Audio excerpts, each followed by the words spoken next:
right, welcome to the podcast. I'm Joanne, and that's what she said. Thanks for coming on the podcast, Ben. Yeah, thank you for having me. Not really that I need to introduce myself to you, but maybe this. Okay. I'm gonna guess I have different listeners to this podcast than the other one, um, and I was saying off screen to you that I was raised Catholic and became a Nazarene, and you were raised Nazarene and became a Catholic. Yeah. Hence the title of your new podcast, right? Yes, that's correct. Um, so yep. And I will make sure that I link to your podcast in the show notes and all of that stuff so people Well, can thank you. find you and check you out. Yeah. That sounds good. Um, okay. So I have met a lot of people who have become Catholics as adults who have converted to Catholicism. But most of those people that I've met have been people who grew up with no faith whatsoever. And they kind of just started looking at all different religions and then decided on Christianity and then as they were looking through denominations decided on Catholicism. So this is unique for me. I don't think I've ever known anyone who's been Protestant who then especially in particular Nazarene, which would be more evangelical, Mhm. who transitioned to Catholicism. So, can you talk about like what was God doing in you? What were the things that was like kind of precipitated this? How did this all come about? Yeah, so it was a fairly lengthy process. It took several years. And actually, the way it started, Catholicism wasn't even really on my radar at all. Um, but the turning point really started while I was the pastor of a church, a local church, and about 2 or 3 years into my time doing that, I just started trying to understand more of what is the role of the church, just in general. Like, what does Scripture teach about the role of the church? How can I better understand what my role is as I'm leading people and ministering to them? And in particular, what is the nature of the worship service? I think that question sort of came about because, as I'm sure you know, a lot of especially evangelical churches, a lot of the resources like time and even finances, and just mostly, how you coordinate people, it tends to revolve around like the Sunday service, the Sunday church service. And it seems like the church where I was a pastor had about 45 members. So I was the only pastor, and so that's where a lot of my attention went, was to make sure the Sunday morning service went well. And so I just started wondering, what is the nature of all of this, like the Sunday morning service, like what is the yeah, just better understanding that, because I just felt very much like, if this is where all of our resources are going, how can I best capitalize on what's supposed to be taking place here and what God wants to do? And pretty quickly, I came to be a bit frustrated because I couldn't really find an answer to that, at least within my own tradition. And it's not that there are no answers within the Church of the Nazarene. That's not what I'm saying. It's just, for some reason, the answers just didn't seem like they were adding up for me. And I hadn't really progressed that far down that road before I encountered like uh, more liturgical style traditions. So, like Catholicism, but also Orthodoxy. That was one that first popped up on my radar. Just sort of looking into, well, what does the Orthodox service look like? But also even like Lutheran and Anglican, which are Protestant, but they have more of a high church flow, where uh, their worship services are um, not necessarily more structured, because my services were still structured. Like, there was a very predictable form, every week, but it was just what took place in the services and what was the role of everything. There was something about the way those traditions did it that was just very attractive to me. And I didn't really know why, but I could just tell that there was something going on there that was a bit beyond what I was doing or what I would be able to do. And so the sort of precipitated a lot of other questions that came. I know for a lot of people, they might hear me say that and say, well, that doesn't make a lot of sense. Like, who really cares about, the worship service? You just show up, you sing some songs, you have reading of the word, you have some exposition, you might have some sacraments happening there. Why would that cause someone to leave a denomination? And that's why I say that was really the beginning point, because then that led into other questions of, what's actually going on in these more liturgical traditions? Because liturgy for a long time for me was something I was drawn to, but I never really looked that much into it because liturgy is not how do I want to say this? Because every tradition has liturgy. It's just sort of what that liturgy looks like. So I was very much familiar with the Church of the Nazarenes liturgy, and so like I was very comfortable with that. But looking at these more like high church practices, I just started asking more like, well, why do they do this? Why do they do this? What is this part like for Orthodox and Catholic? Um, and I'm uh, and I'm not sure how many other Protestant traditions do this, but why is it that at every church service that they have, there's always communion? Like, why is that something that is? It's almost like if you don't have communion at those services, and it's like you didn't even have church. So I started looking more into that, and which led into the theology of the Eucharist and looking more into that. And there was a lot of other things that happened along the way. So things like looking up the development of the biblical canon and sort of various historical events throughout the life of the church that all ended up pointing me to Catholicism, and that's eventually where I, well, obviously ended up. But at first, I was leaning more towards Orthodoxy because I didn't like Catholicism, because I just didn't like the idea of a pope, and so I just thought, I just don't want to do that. Um, but eventually, that is where I ended up because there were some questions I had that seemed to really only resolve within Catholicism. And I know I'm distilling a lot of things, and I apologize if it does seems like I'm being a little incoherent with that. But just yeah. So it started off with just wondering what is the purpose of the worship service, which led into other questions, which eventually did begin my transition to Catholicism. Because eventually, what happened was there was. Well, I guess I'll add on this. There were two major tipping points for me. One of them was the nature of communion and what the early church definitely believed Christ's teachings to be on that they were very adamant about what that meant and what that was. And I realized that that's not what was held by the Church of the Nazarene, and I couldn't resolve that outside of saying, like, I just don't know if I can believe what the Church of the Nazarene teaches on that.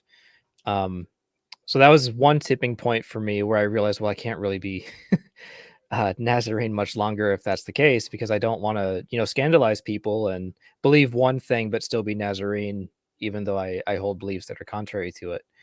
And the other one was one I mentioned earlier, which was the nature of the biblical canon. So I had led a small group for young adults for a while, and one day they asked me, "Hey, can we talk about these other books that are called like the Apocrypha?" And so I did some research on that. Um, and in my research on that, because I had some background, like I have a bachelor's in biblical studies, so I did a lot of studying of church history and the development of the biblical canon and all of that. But there are some things that, as I really looked into it more, I realized either I wasn't taught this or I just wasn't paying attention, which either of those could be the case, really. And that was one where I couldn't resolve it of the 66 book canon. Um, and that was the last tipping point. That one was the straw that broke the camel's back for me, is not being able to reconcile the 66 book canon with what the history of the church testifies to. And that's when I ultimately realized, like, yeah, I'm gonna have to convert, because I can't remain Nazarene and hold these beliefs. So those were like the major points, I guess I would put it that way. Uh, that's interesting that those are your tipping points. Mhm. I I want to talk about that in a second, but I want to go Sure. back to what you're talking about with this idea of worship Mhm. and um because I came out of the Catholic Church, but a lot of people don't know as part of my story is that um I when I became a Christian, I actually worshiped in the Catholic Church for 4.5 years before I came into the evangelical church. Hmm. Um, and yeah, I mean, high church for me, like that's all I really knew. Um, and I think there's a lot of people who, because they don't understand the significance of the symbolism in what's happening in high church, that they miss the magnitude and the mystery of God. Hmm. Um, and and I have said to myself, especially these last 3 years, as we've gone through the pandemic, of what the heck are we even doing on Sunday morning? Right? Yeah. Like what is this? Um, and I think because like what all the energy and all of the effort that I put into Sunday morning and then of course relying on the presence of the Holy Spirit, obviously, but it can't undo like all of those hours that they spend ingesting the rest of the world. Hmm. Um, and so there's got to be something missing. Uh, and so I guess I'm saying that because I want to take that and then lead into the sacraments because I think this was the hardest part of the issue of communion for me was the hardest part of transitioning from Catholicism to evangelicalism Hmm. because even in your high churches like Lutheran um, and really even the Methodist Church, um, there's like an in between what Catholics believe about the sacraments, especially specifically communion, and what evangelicals believe. And like when I go back and I read, so for those who are not Nazarene who are going to listen to this, um, we have our roots in the Anglican Church, and I don't think Wesley would agree with where we stand on Catholicism. Yeah. Maybe not. I mean, I don't. I'm sorry, communion. I don't think Wesley would agree with where we stand on. Well, definitely Catholicism, but also communion. I don't think Hmm. he would agree with where we stand as Nazarenes on the sacrament of communion. Hmm. Yeah, I would agree with that.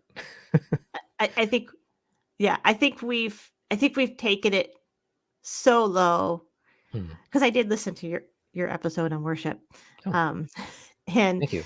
the point that there are so many there are so many evangelicals who are like, well, I guess if we have to have it 4 times a year, we're like, Yeah. and we're like, but so maybe we really don't think it's that important. Hmm. Um, and of course, I know the lame excuse is, well, we don't want it to become uh, so commonplace um, that we don't think it's important. But of course, nobody says that about reading their Bible. Right. So, That's a good point. Yeah, and no one says that about saying "I love you" to their spouse every day. right? Yeah, yeah. I'm pretty sure my husband, you know, he would never say to me like, "You don't have to tell me every single day that you love me." Yeah. That'd feel kinda weird if my wife said that to me. I would think something's wrong.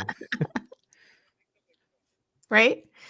Um, so so because of that, will you? Because I really liked. Now I okay. So take a second. And especially since your RCIA is fresher than my catechism, will you just talk about the difference between transubstantiation, which is what Catholics believe about the sacrament of communion, Mhm. and then whatever we want to call what we believe, Sure. and just talk about why that drew you. Mhm. Yeah, and, so just for clarity in case of anyone listening, like, I am not, um I know in some of my earlier videos on my channel, especially my journey videos, and I actually made a video addressing this. I can come across a bit frustrated and agitated in those videos, and I recognize now some people have taken that to mean that I'm like anti-Protestant or I just like am totally against the Church of the Nazarene. But just for clarity, say like that's not true. I recognize everyone's at a different place on their journey. Everyone's at a different place in their understanding.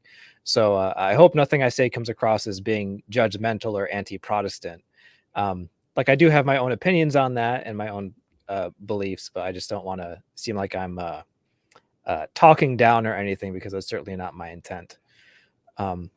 But yeah, There's so definitely plenty of evangelicals who are yeah, there's that's definitely true. plenty of evangelicals who are anti-Catholic, so That's fair. Yeah, so right, so in the Church of the Nazarene, um, I mean, as you well know, there is, a pretty wide variety of opinion, though I think generally it is believed that Christ is present in some way in the sacrament of communion, but certainly not in the same way that Catholics would understand. So, like when I was a Nazarene pastor, I had no issue talking about how Christ is really present in the sacrament, but that was more of like a spiritual sense, such that when we participate, we are inviting Christ to come into our lives in a more intimate way, and I think that's totally appropriate, especially for Wesleyan theology and for Nazarene theology. I think that's how a lot of people tend to articulate it, is something along those lines, though they might differ in some of the terminology. But it's certainly not merely an act of uh, memory or merely a symbol. There is a belief that there's something else taking place there, but it's not fully fleshed out what all that means. And that's not a criticism. Um, that's just how it is in the Church of the Nazarene. You can correct me if I'm wrong on that, but that's just sort of what it is. Like, yes, Christ is present in the sacrament. Um, and then how you want to define that is sort of up to you. So in the Catholic Church, so transubstantiation um, really is a reference to uh, when during the Catholic Mass, which is what their worship services are called, you have uh, the act of consecration that happens. So you have the host, which is the bread or the wafers, and you have the chalice, which is the wine, um, and those are just wafers and wine up until the point of consecration, where the priest does the prayer of consecration, and at that point they become. I want to make sure I get my terminology right. So, because talking about transubstantiation is kind of like talking about the Trinity. The more you talk about it, the more Mhm. you're likely to slip into a false teaching, because there's it can be a little intricate. But so at the point of consecration, the host and the chalice become the true body and blood of Christ. So this is where it gets into like Aristotelian metaphysics, where you still have what we call the accidents of the bread and wine. So if you were to look at them under a microscope, they would still look like pieces of bread. It would still look like wine with some water mixed in. It would still look that way. It tastes that way. It smells that way. There's no um, sensation of anything else that's going on. However, so those are what we call the accidents, but the substance is what's changed. So it is now the body and blood, soul and divinity of Jesus Christ in the host, in every wafer, in every piece of the wafer, and also in the wine. So that's why when you go into a Catholic church, like there's a lot of reverence shown to the the host and to the chalice, not just during the mass and when people are receiving it, but even afterwards. Like they will reserve the host in the tabernacle in the Catholic Church, because that is Jesus in there. Not that he is. Yeah, this is where when you start talking about too much, you get into error. So I don't want to say too much, because then I'm sure someone who's Catholic will absolutely correct me on it. And I've had that happen before. So I want to be careful. But that's why you have that happen, right? So they don't throw out the extra wafers. They don't throw out the extra wine. The priest drinks the rest of it. Although I think there's also another way that they can deal with extra wine, but I don't know exactly what that is. But they don't throw it out because like that is Jesus, and that's also why you have adoration chapels where you will have what's called a monstrance, which is this very ornate um, sort of holder for a large host, which is could be like this big, even smaller though. Um, and you have sometimes a special space in the church reserved where that's placed, and people go in just to be in the presence of Jesus, who is fully present in the host. So that's why you see some of those. And so if you ever see like a procession that happens among Catholics, like they will have at the front of the procession a priest or a bishop or someone holding the monstrance that has the host in it, and that is Jesus. So that's where you get the major difference between Catholics and the Church of Nazarene, because Church of Nazarene would not say that yes, the elements that we use for communion have become the substance of Jesus's body, blood, soul, and divinity. They wouldn't say that. They would say maybe participating in communion is a unique way that Christ interacts with us. But they would have no problem like throwing out the extra wafers or just pouring the extra juice down the drain, because they don't hold to that belief that there is a transubstantiation that's happened.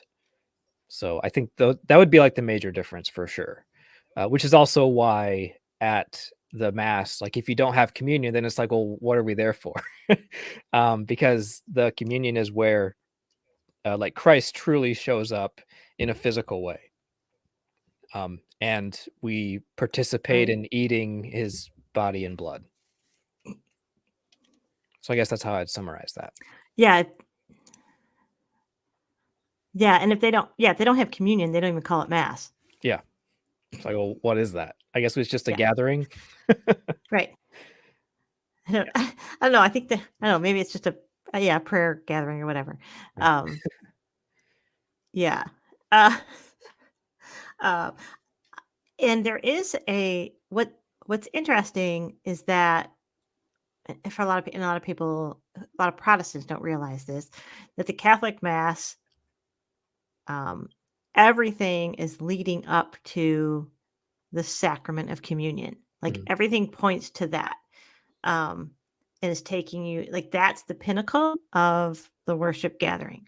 Whereas, of course, in the Protestant, it's the sermon. Um, and I can't help but there's a part of me that is just like maybe the fact that we make the sermon the pinnacle of the Protestant church is why we have such an issue with celebrity preachers. That's a very good point. Yeah, that makes sense.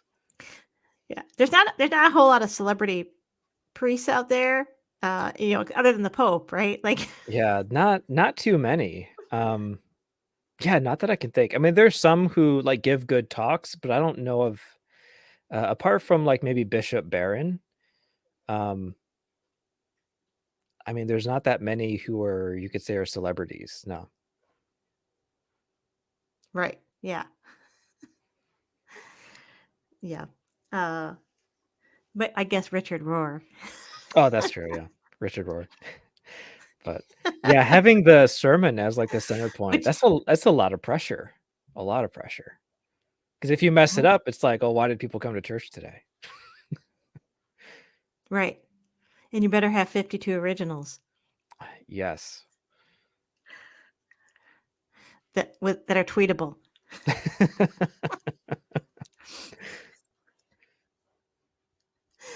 Um, okay, so since you've converted to Catholicism, and you've officially converted because I think you were received into the Catholic Church officially um, Mhm. not too long ago, right? Yeah, I was Yeah, confirmed during the Easter Vigil, so the Saturday before Easter. yeah. Um,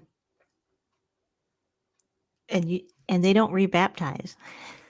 Correct. Yeah. I mean, they had to validate my baptism, so like I had to submit some information to them so that they made sure, like, okay, was it a valid baptism?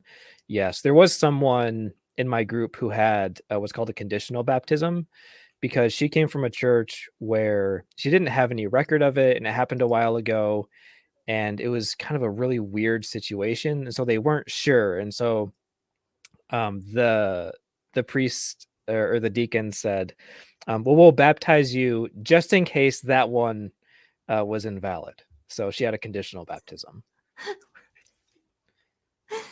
I love that. That's great. Mhm. Um, okay, so can we talk about spiritual practices?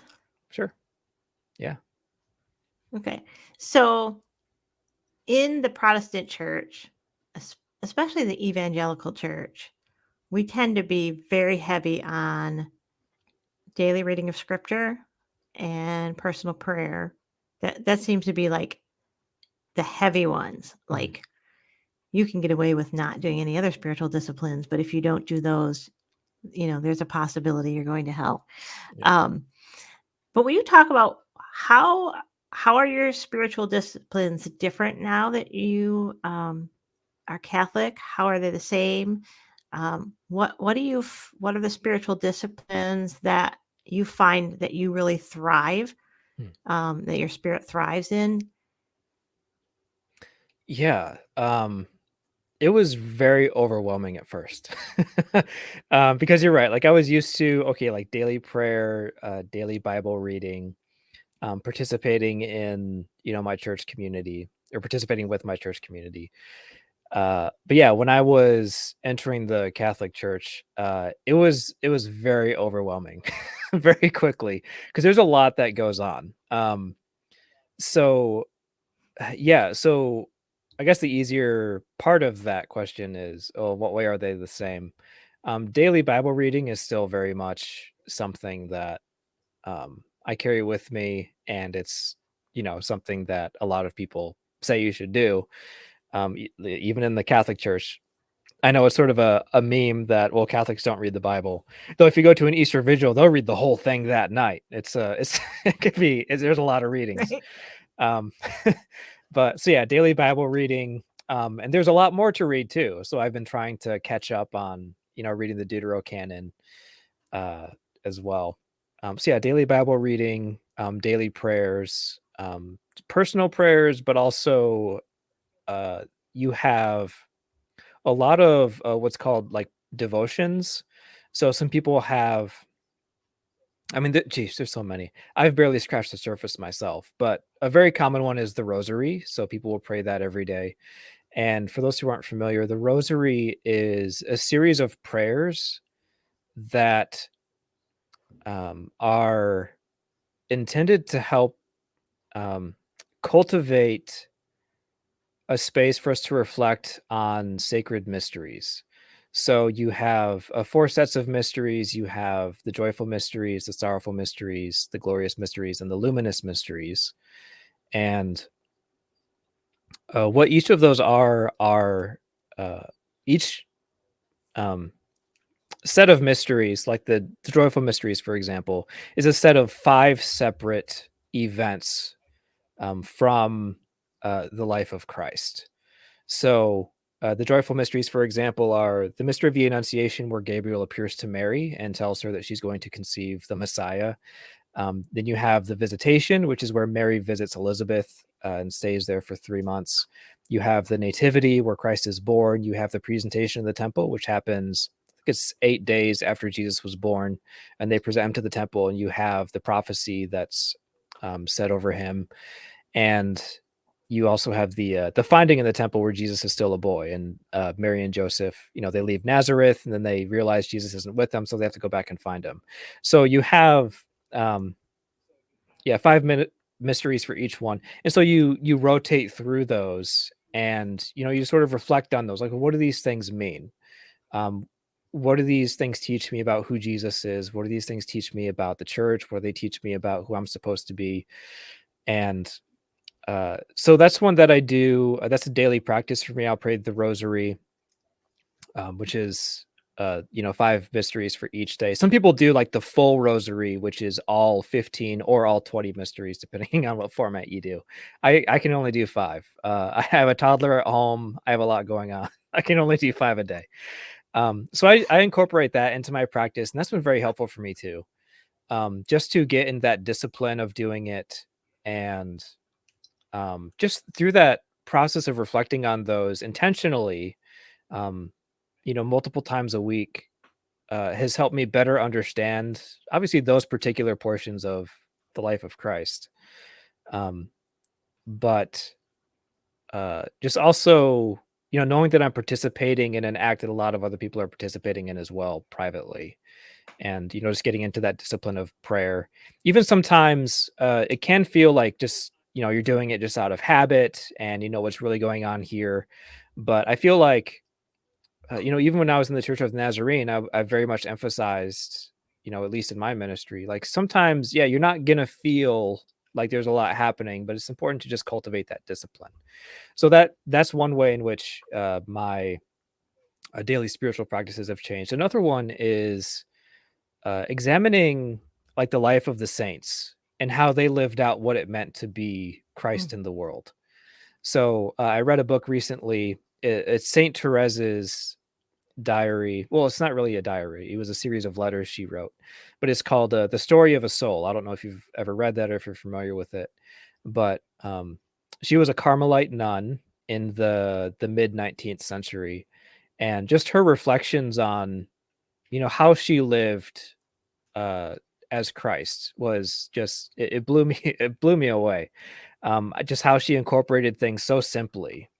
She called her process the little way, and it was basically she would take on um, uh, I don't even know how to say it, but she just tried to take on so much the character of Christ in every situation she was in, and she articulates very well what that looked like for her. So when she would find herself in situations that were difficult or unpleasant or uneasy, she would just make those opportunities of just, what, this is just going to be a sacrifice that I'm making, and I'm not going to complain about it. I'm not even going to give any indication that I'm uncomfortable here. I'm just going to offer this up, and God can do with it what He wants to. And how she saw opportunities almost at every moment of every day to make little sacrifices, or to go the extra mile for other people. And certainly you have those examples too, like outside of Catholicism. I'm not saying this is exclusive, but it is very compelling to see these stories of people whose uh, lives are just so radically different, partly from their upbringing, which was very different from mine. Obviously, Saint Therese was born and raised Catholic, and I was not. But just seeing their lives is just very interesting, and interacting with that perspective of spirituality and Christian living. That is something that I wasn't familiar with growing up Nazarene. Just how those perspectives changed. So interacting with those, yeah, just the example of the lives of the saints, and yeah, because ultimately the thing that compels me, being Catholic, is actually the same thing that compelled me when I was a Nazarene, which is holiness and being made more like Christ and mm. cooperating with the Holy Spirit in my life. Um, in a lot of ways, I um, some people might take this as a slant, and I don't mean it that way. But in a lot of ways, I feel like Catholicism was the fulfillment of what the Church of Nazarene set me up for.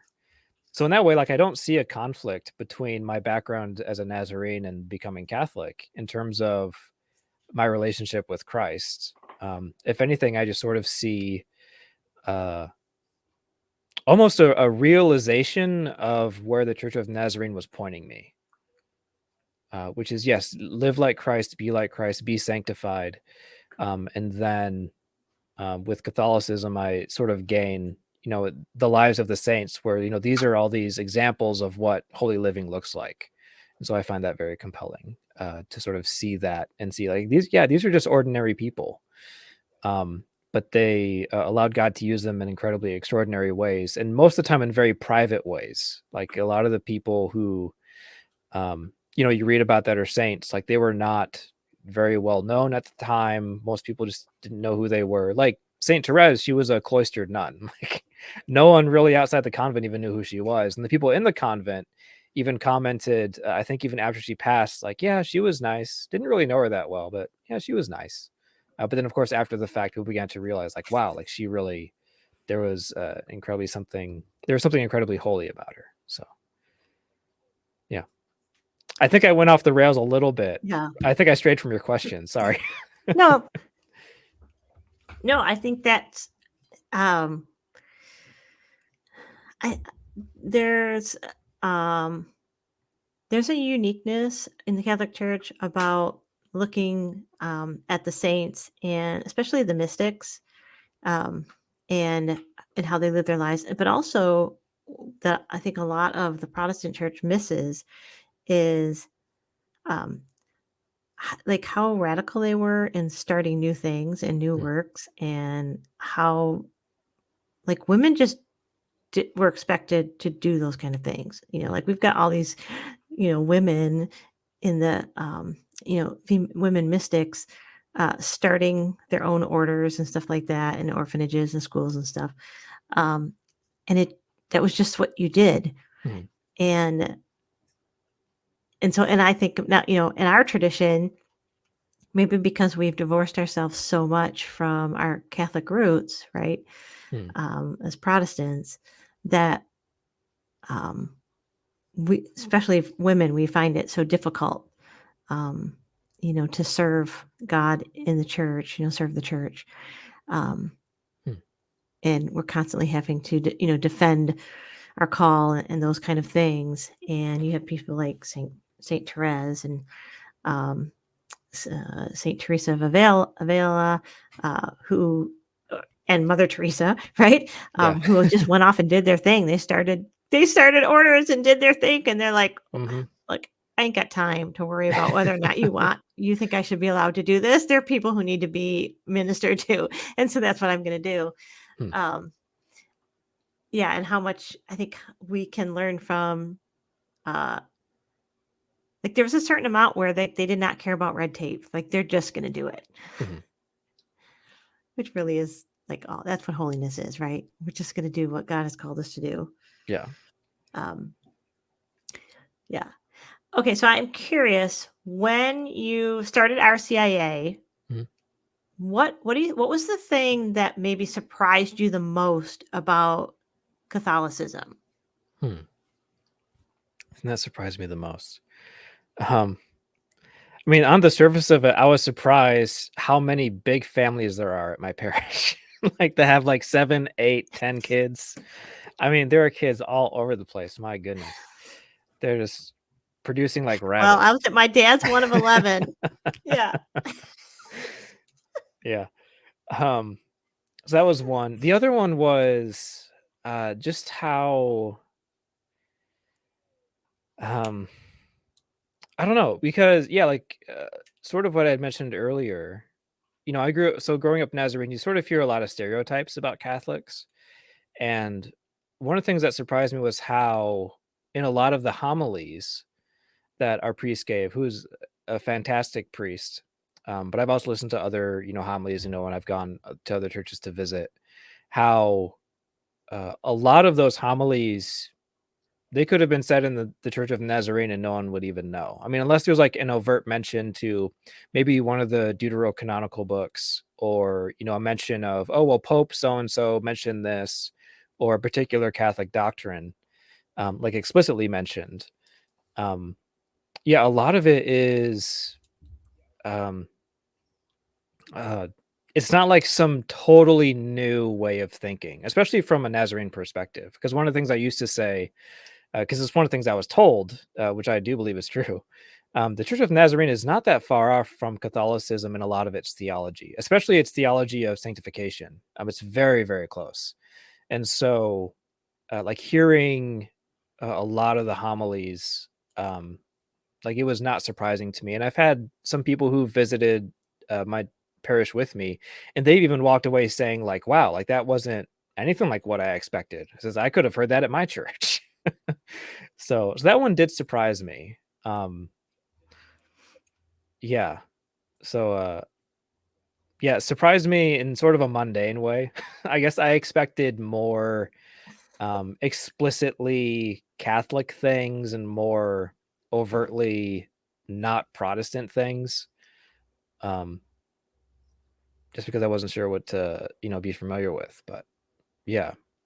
Which was a good thing, because it means I was, it's not like I was raised wrong. Or it's not Right. that Catholicism is so far out there that it's like a totally different religion, because I mean they still recognize the same books that Protestants recognize. So they would recognize, seven more, but they preach from majority the same passages that Protestants would preach from, and they believe a lot of the same things, like the doctrine of the Trinity, um, the the divinity of Christ, the virgin birth. I mean, the Apostles' Creed and the Nicene Creed. I mean, I've heard those said at Nazarene churches. So Oh, well, we do, yeah. yeah. On all the high holy days, at my former church, Mm. Oh yeah.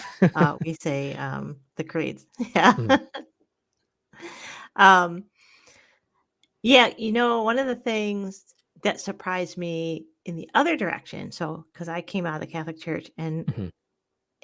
I remember showing up in the Nazarene Church, and they would talk about being pro-life, and I'm like, "Oh, you think you're pro-life? That's so cute." And I would be like, I'm like, nobody does pro-life like the Catholic Church. Hmm. You better get busy because you're not actually pro-life. Yeah. Yeah. I Um, won't say anything on anyway, that. I think that's an inside joke probably for you and I. But yeah, yeah, Yeah, yeah. it is. I mean, so there was a book written by someone. It's called "Surprised by." I don't know if it was "Surprised by Life." I think, where like he mentioned that like a lot of people are really surprised how actively pro-life the Catholic Church is. Because it's, of course, nowadays a lot of people know it, and that's why a lot of people, like after the Dobbs decision came out, a lot of people were really mad at Catholics over that one, because yeah, because they're pretty big pro-life groups. Yeah. Yeah. But all life, Yeah. right? Mhm. Those on death row, those who have already been born, Mhm. the elderly, the handicapped. Yeah. Uh, Not handicapped. We don't, that's uh, I know what you. disabled. Yeah. Disabled. Yeah. Yeah, you know what I meant. I know what you meant. Look, I'm Gen X. I'm still slowly trying to change all my wording. It's I'll get okay. there Yeah. eventually. Well, by the time you get there, they'll have to change it again. But um, right? I know. I know. That's fine. Um, okay, so for people who are listening who are maybe exploring other ways of experiencing faith and mhm. spirituality, um,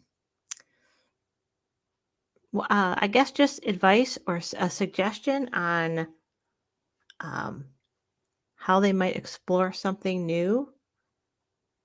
Mhm. Yeah. I would say um, one thing that can be very helpful is looking more at religious art, which might sound kind of weird, but even things like icons, for example, so which I know some people are very much against, but that is one thing that I found very drawing to me in the spiritual expression of the Catholic Church, was how much religious art there is. Like even if you just walk into a Catholic church, Mhm. like it's Catholic because there's art everywhere. You have a large crucifix. You have paintings or other images of the various stations of the cross. You might have images of various saints. And these are all intended to communicate things to us. And I understand some people are so put off by it that they think that these are idols that are placed. Like they might see different statues, like, oh, these are idols, so these people are worshiping idols. It's like, well, no, these aren't. Like, we don't worship them. But they remind us uh, partly of who we are. I mean, because the statues you see are people from the history of the church. Like, there are prominent figures, like you would have, statues at the Capitol building, just to remind you of, what our history is. But also, like, religious art can depict like certain scenes from scripture that sometimes can be very helpful in reflecting. So, Like, I have, next to my bed, I have several, images. So I mentioned I pray the rosary, so I have an image of each mystery of the rosary. So as I'm praying the rosary, I'm, like, looking at these images and just it sort of helps me process more and process better, like, well, what's going on here? Um, so kind of taking advantage of that, and even, like, just the crucifix. I mean, there's a lot that could be said about that, of just a lot of significance that can be found there. But these various art pieces that can make present a lot of the aspects of faith that we tend to only just think about or read about, but we don't really, it's hard for us to see. And seeing things and visualizing them can certainly have a different impact, or can even be more impactful. Um, so, for example, I think I was talking with someone one time, and they were very much upset at any sort of depiction of a crucifix, so Jesus on the cross. Like, they were just so uncomfortable with that, and I remember thinking, like, well, I think that's partly the point. It's supposed to be uncomfortable because it's supposed to remind us of the weight of our sin, and what the price for our sin is. Sometimes looking at an empty cross, it just doesn't do that. So you see a Christ who is being crucified. That's a pretty nasty thing, but there's a certain reason for that. And of course, there's a lot more going on there too. But yeah, so I would say, you know, integrating religious art is, I think, can be a very helpful thing. At the very least, it's a good reminder for us, right? So a while back, I was working as a window cleaner for a company out in West Michigan, and one of our clients was the bishop of Grand Rapids, the Catholic bishop.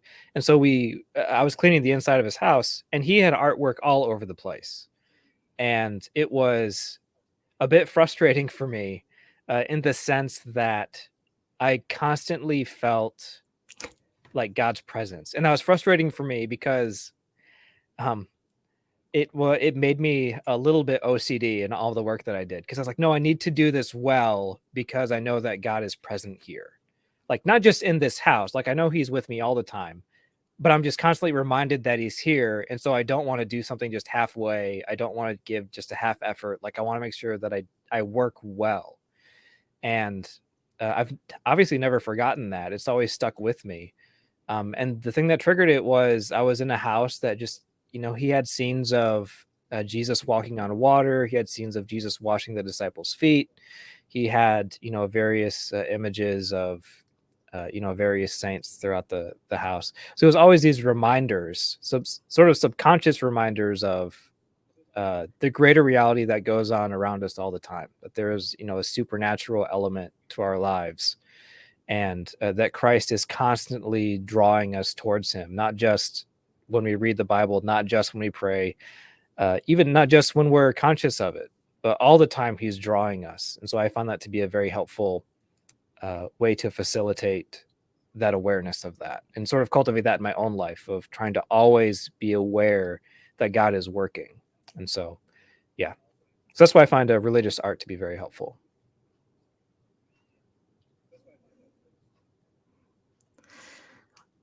Uh, First of all, what a great suggestion. Because my first thought was the Detroit Institute of Arts, and Oh, no. I mean, you have there's a huge wing of all kinds of Catholic art. I mean, and that's one of my favorite things to do, is go and to sit and to look at the different paintings, and what the artists were, trying to communicate, about their faith, and living out their faith, right, Mm, in real time. Um, and what's interesting, 'cause of course, as you walk through, right, and you see it, the the paintings move from, you know, Middle Ages, early Renaissance, and then on, you get into Impressionists and stuff like that, and it really kind of moves away from religious art. Um, but I find that really interesting, right? Because, Protestants, we come out of the Reformation, but the Reformation and the Renaissance are happening at the same time. mm, But then I and I don't know, maybe it's the birth of modernity or what it is that happens where now we're like, no, art is of the devil. Like, you Hmm. know what I'm saying? Yeah. It'd be interesting, I guess, theological dive to figure out where did we take this sharp left turn, and all of a Hmm. sudden, instead of art being used to magnify God and glorify God, now it's no, we don't want to have anything to do with art. Hmm. Yeah, that is really interesting. Um, yeah, I'm not sure how connected those. I mean, I know they're connected, but yeah, that would be interesting to sort of see, where that divide happened and why. I don't know if it's because, yeah, I just don't know. I don't know if it's a resource thing. Like we just need to start churches and communities as cheaply as we can, and art's expensive, so we just won't do that. Um, I know that sounds really cynical, but yeah, I don't know. I do know for some people, I guess I can only speak to like nowadays. So I know some people nowadays who don't like any of that because it looks too Catholic. So that's why they don't do it. Um, but but I've met a lot of people who feel the same way of like what you had experienced of like they just like looking at it. But for some reason, yeah, I'm not sure why it's not more incorporated into just the life of like the local church. I know some churches have like maybe a couple pieces of art, like maybe they'll have a nice stained glass window that depicts a scene or a painting that they hang up somewhere. Um, I'm not sure why I'm not sure why it tends to be a little bit more art averse. Um, yeah, I don't know. Right. I wonder if it's you made the comment about resources, and I'm wondering if that is a certain amount, because I think about a lot of evangelical churches came out of these, the tent meetings and stuff. And so really we were and in particular Church of the Nazarene, I mean, we were in areas that um, we're stricken with poverty. I mean, Mm, that's what our goal was, to go in and to reach the people who didn't have the resources and minister to them. Well, I mean, if you're barely making ends meet, obviously, to put food on the table, you don't have the time for art or to go to the Detroit, the DIA yeah, for the weekend, right? Although now it is free if you live in Wayne, Oakland, and Macomb County, in case you didn't know mm, that. yeah. um, I didn't so know that. yeah, so I wonder if that's yeah, it is. So, Huh. anybody who's listening, if you live in Wayne, Oakland, or Macomb County, all you have to do is show your state ID or driver's license, and you get in for free. Hmm, So, nice. Yeah. And also like but they any are closed Catholic on church Mondays. So, was, yeah. Well, most Catholic churches are open most of the day, and you can just pop in there and check it out if you want. I've done that a few times. I've just been near one. It's like, oh, I just want to go inside and look, and I'll just walk in, and they usually have some paintings or something in there if you want to check that out. But obviously, it's a little different setting. But like, there might be some people praying in there or something. yeah, it is a little. Yeah, there might be. It's a little different setting, but it is very uh it is very reverent um atmosphere. Hmm. There's a retreat center that I go to, and I've been to several times in Southwest Indiana, and it's actually run by three Catholic couples. And I will tell you, there is some like when you drive on the property to this place, there is a presence of peace and a presence of God that, like it. If you I have a new understanding of what it means to have a covenant with the land, Hmm. like when I went there, because it is like just the presence of God is like a canopy over this place, and um, and a lot of the stuff that they have done on at that retreat center is to incorporate those things, So they have a path where you can walk, and then almost kind of like Stations of the Cross, but not like each. They have prayer, different places throughout the acreage where you can sit, and they have a plaque with a scripture on it, and um, and so you can pray that, and then of course there's a labyrinth. on the grounds and those kind of things. So a lot of different ways, creative ways to experience God and experience the presence of God, which I think we miss out on when we, kind of like you were saying, when we pass up on viewing art when we're afraid that, oh no, these are idols and those kind of things. So yeah, Yeah. Yeah, and I can understand where that comes yeah, from. So I don't like begrudge people when they bring that up because I get it. It was a bit shocking for me too at first, just because I wasn't used to it. Like the churches I went in, they had a cross. They might have some pictures here and there, but they certainly didn't have statues.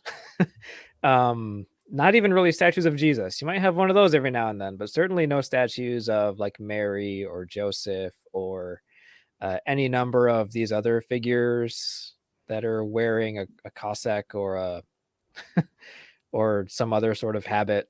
Um, yeah, so it can certainly be intimidating at first, and I get it. Yeah, I understand it. It's yeah. just different. No Saint Francis with the, yeah, no Saint Francis with the birds and squirrels. Yeah, yeah, very true. I like, yeah, almost every Catholic church has one of those. But Mhm. um, well, thank you so much for coming and sharing. And I hope that people will take some of these things and um, embrace them and explore different ways of faith and spirituality in their own lives. Yeah, thank you. I've enjoyed being on and having this conversation. Cool. Awesome. Hold on.